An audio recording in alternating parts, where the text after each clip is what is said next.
Tea கடை kitchen சொந்தங்களுக்கு வணக்கம். இன்றைக்கி யார் செஞ்சாலும் வர்ற மாதிரி ஒரு பக்குவமான ரவா லட்டு தான் செய்ய போகிறோம். நிறைய பேருக்கு இந்த ரவா லட்டு செய்யும்போது சின்ன சின்ன மிஸ்டேக்ஸ் எல்லாம் நிறையா வரும்.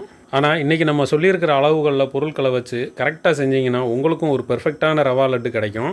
ஈவினிங் டைமில் ஏதாவது ஒரு ஸ்நாக்ஸ் செய்யணும்னு நினச்சிங்கன்னா கண்டிப்பாக இந்த மாதிரி ட்ரை பண்ணி பாருங்கள். செம்ம டேஸ்ட்டாக இருக்கும். வணக்கம், நீங்கள் நம்ம டீ கடை கிச்சனில் ரவையை வச்சு சூப்பரான ஒரு ரவா லட்டு தான் செய்ய போகிறோம். அந்த ரவா லட்டு செய்கிறதுக்கு ஒரு மிக்சிங் பவுல் எடுத்து வச்சுருக்கோம். இப்போ ரவை வந்து நம்ம ஒரு 250 கிராம் எடுத்துருக்கோம். அதை நம்ம இந்த மிக்சிங் பவுலில் சேர்த்துக்கலாம்.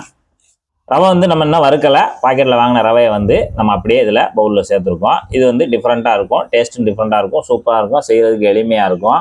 1/2 கப்பு தேங்காய் துருவல் அதை நம்ம உள்ளே சேர்த்துக்கலாம் ரவையோட. இப்போ ரவையும் தேங்காய் துருவலையும் நல்லா கலந்து விட்டுருங்க. எதுக்காக இந்த மாதிரி கலந்து விட்றோம்னா, அந்த தேங்காய் துருவலில் இருக்கக்கூடிய அந்த பாலும் இந்த ரவையும் நல்லா ஊறிக்கிடும். அதுக்காக தான் நம்ம இந்த இடத்துல ரவையை போட்டு தேங்காய் துருவலோடு நல்லா கலந்து விட்ருக்கோம்.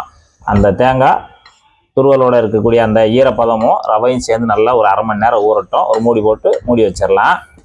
அடுத்து பேன் எடுத்து அடுப்பில் வச்சு அடுப்பத்தை வச்சாச்சு. பேன் சூடாகிட்டு இருக்கிறதுல ஒரு 50 ml நெய் நல்லா உருகி வரட்டும்.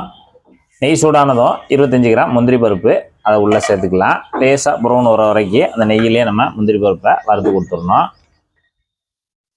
முந்திரி பருப்பு அந்த லேசான இளஞ்சிவப்பாயிருச்சு. இந்த சமயத்தில் நம்ம ஏற்கனவே இங்கே ரவையும் தேங்காய் துருவலும் ஊற வச்சுருக்கோம்ல, அதை நம்ம உள்ளே சேர்த்துடலாம். அப்படி எல்லாத்தையும் போட்டு விடுங்க. ஊருன்னா தண்ணி ஆயிரும்லாம் நினைக்க வேண்டாம். தேங்காய் துருவலில் இருக்கக்கூடிய ஈரம் வந்து அந்த ரவையை உறிஞ்சிருக்கும், ஆனால் பொழு பொழுன்னு தான் இருக்கும். இப்போ இந்த நெய்யில் சேர்த்து நம்ம வறுத்து விட்டுக்கணும். ஒரு 3 நிமிஷம் மட்டும் வறுத்து விட்டுக்கோங்க. கருகாத அளவுக்கு நல்லா பெரட்டி விட்டு வறுத்து விட்டுக்கோங்க. இந்த மாதிரி நம்ம ரவா லட்டு பண்ணும்போது டேஸ்ட்டும் சூப்பராக இருக்கும், நமக்கு செய்கிறதுக்கு எளிமையாகவும் இருக்கும், கச்சிதமாக இருக்கும். இப்போ ரவை வந்து 3 நிமிஷம் நல்லா வறுபட்டுருச்சு. இதை அப்படியே எடுத்து நம்ம தனியாக வச்சிடலாம். அடுத்து ரவா லட்டு பண்ணுறதுக்கு கொஞ்சம் பெரிய பாத்திரம் இது மாதிரி எடுத்துக்கோங்க. நம்ம இப்போ பாகு காய்ச்ச போகிறோம். பாகு காய்ச்சறதுக்கு நம்ம இங்கே ஜீனி வந்து ஒரு 250 கிராம் எடுத்து வச்சுருக்கோம். இது மெஷர்மெண்ட்டில் 1 கப் எடுத்து வச்சுருக்கோம். அடுப்பத்தை வச்சாச்சு, சட்டி சூடாகிட்டு இருக்கு. இப்போ ஜீனி சேர்த்துட்டு இதில் 100 ml தண்ணி மட்டும் சேர்த்துக்குவோம். 100 ml தண்ணி சேர்த்துட்டோம். சேர்த்துட்டு அந்த ஜீனியை வந்து நல்லா கலந்து விடுங்க. கரைஞ்சி வரட்டும். ஜீனி கரைஞ்சி நல்லா பாகாக மாறிடுச்சு. பாகோட பதம் வந்து எப்படி இருக்கணும்னா, அப்படி லேசாக பிசு பிசுன்னு இருக்கும். பிசு பிசுன்னு இருந்தாலே போதும், ரொம்ப கம்பி பதமெல்லாம் எதுவும் தேவையில்லை. இப்போ நமக்கு சரியான பாகு பதம் ரைட்டாக இருக்குது. இப்போ நம்ம வந்து ஸ்டவ்வை சிம் பண்ணிடுங்க. ஸ்டவ்வை சிம் பண்ணிவிட்டு ஒரு 1/2 டீஸ்பூனு ஏலக்காய் தூள் அப்படியே தூவி விட்டுட்டு ஒரு தடவை பாகில் கலந்து விட்டுருங்க. கலந்து விட்டுட்டு நம்ம இங்கே ஏற்கனவே ரவையை வந்து வறுத்து வச்சுருக்கோம்ல, அந்த ரவையை வந்து கொஞ்சம் கொஞ்சமாக போட்டுக்கலாம். கொஞ்சம் கொஞ்சமாக அப்படியே பரவாயில்ல போட்டு விட்டு கலந்து விட்டுக்கிட்டே இருங்க. பாகுலேயே நல்லா கிண்டி விட்டுருங்க. நம்ம வறுத்து வச்சிருந்த ரவை எல்லாத்தையும் சேர்த்தாச்சு. பாகுலேயே நல்லா கிண்டி விட்டுருங்க.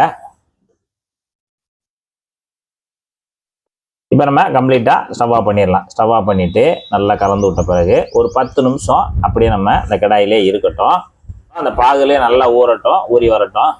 இப்போ நம்ம 10 நிமிஷம் சொல்லியிருந்தோம், ஆனால் 1/4 மணி நேரம் ஆயிடுச்சு. 1/4 மணி நேரத்தில் பார்த்தீங்கன்னா நல்லா பாகெல்லாம் ரவை குடிச்சிருச்சு. இப்போ ஒரு தடவை நல்லா கலந்து விட்டுறலாம். நம்ம நல்ல ஒரு புட்டு பதத்துக்கு இருக்கும். இப்போ கலந்து விட்டுட்டு மறுபடியும் ஒரு 10 நிமிஷம் நம்ம அதை ஊற விட்டுருவோம். நமக்கு இன்னும் கொஞ்சம் லேசாக வெதுவெதுப்பான சூடு இருக்குது, அதனால் இன்னும் ஒரு 10 நிமிஷம் மட்டும் அப்படியே ஊற விட்டுறலாம். அப்படியே கலந்தது அப்படியே இருக்கட்டும். பார்த்தீங்கன்னா இப்போ நமக்கு உருண்டை பிடிக்கிற அளவுக்கு நல்லா பக்குவமாக சூப்பராக ரெடி ஆயிடுச்சு. இப்போ நம்ம தேவையான அளவுக்கு சைஸில் உருண்டை பிடிச்சிக்கலாம். நான் கொஞ்சம் பெரிய சைஸில் தான் உருண்டை பிடிக்கிறேன், நீங்கள் இதை விட சிறுசாக கூட பிடிச்சிக்கலாம். இப்போ நல்லா உருண்டை பிடிச்சாச்சு, தனியாக எடுத்து வச்சிடலாம்.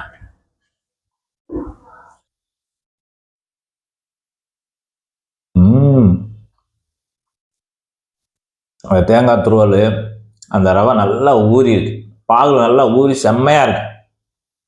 நிறைய பேருக்கு ரவா லட்டு வந்து அந்த பக்குவம் வராது, அதனால் நிறைய பேர் பண்ணுறதே கொஞ்சம் வெறுத்துருவாங்க. ஆனால் நம்ம சொன்ன மெத்தடில் நீங்கள் செய்யும்போது பக்குவமாக பக்காவாக வரும். இதே போல் நீங்களும் ஒரு சூப்பரான ரவா லட்டு செய்து சாப்பிட்டு பார்த்துட்டு எப்படி இருந்தான்றதை கமெண்ட்ல சொல்லுங்கள். நன்றி, வணக்கம்.